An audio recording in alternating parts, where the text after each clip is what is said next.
সুপ্রিয় দর্শক, বাংলার উজানদল গ্রামে লোকসঙ্গীত সাধক বাউল সম্রাট শাহ আব্দুল করিমের বাড়িতে এসেছি আমরা আজকে। অন্তরে আসিয়া যখন দিলা তুমি ইশারা, তোমার সঙ্গ নিলাম আমি সঙ্গে নিয়া এক চারা। মন মানে না তোমায় ছাড়া, তোমাতে সপেছি প্রাণ। প্রিয় বন্ধুরা, আজকে আমাদের গন্তব্য বাউল জগতের সম্রাট শাহ আব্দুল করিমের বাড়ি।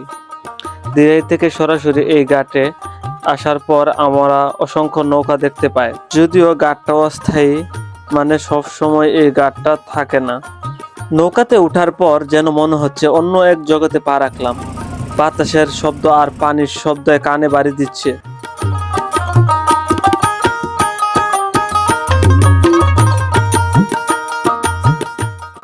তো দেখতে দেখতে আমরা চলে আসলাম। এই রাস্তা ধরে আমাদের যেতে হবে। নৌকা থেকে নেমে আমরা অটোরিক্সা অথবা মোটরসাইকেল করে যেতে পারি। তার বাড়ির এই রাস্তা দেখে মনে হলো শাহ আব্দুল করিমের গানের সুর এখনো এই রাস্তায় ভেসে বেড়ায়। সত্যি তিনি যা দিয়ে গেছেন বাংলার গান জগতে, এই প্রজন্মে কখনোই ভোলার নয়। তার বাড়ির সামনে যেতে চোখে পড়লো তার নিজ মিউজিয়াম বা জাদুঘর। সামনে তার বড় একটা ফটো রাখা হয়েছে।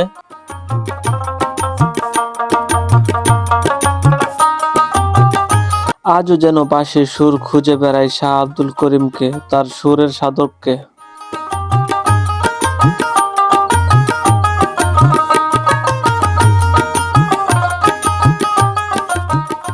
শুধু সম্রাট শাহ আব্দুল করিমের বাড়ির দেখা নয়, সৌভাগ্য হলো তার পুত্রের সাথেও কিছুক্ষণ কথা বলা ও গানে গানে মানুষের মন জয় করা।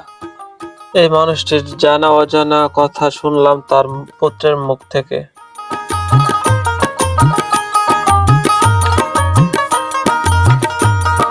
একটু পরে শুরু হয়ে গেল মুষলধারে বৃষ্টি।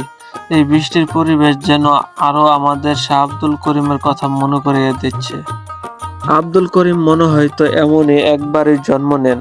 তিনি হয়তো আজ বেঁচে নেই, কিন্তু তিনি রেখে গেছেন আমাদের জন্য অমর তার সব গানের সঙ্গীত এবং তার সুর।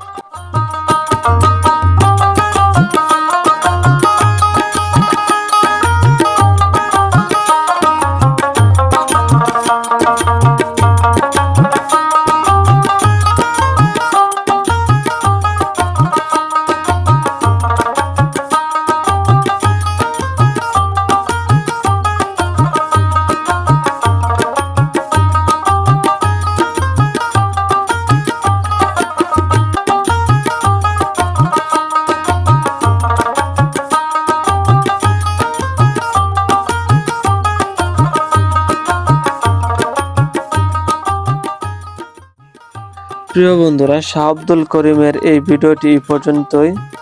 ইনশাল্লাহ সামনে তার বাড়িতে তার জন্মদিন উপলক্ষে আসছে লোকোৎসব, আমরা আসবো, দেখানোর চেষ্টা করবো ইনশাল্লাহ। আজকের মতো বিদায় নিচ্ছি। আল্লাহ হাফেজ।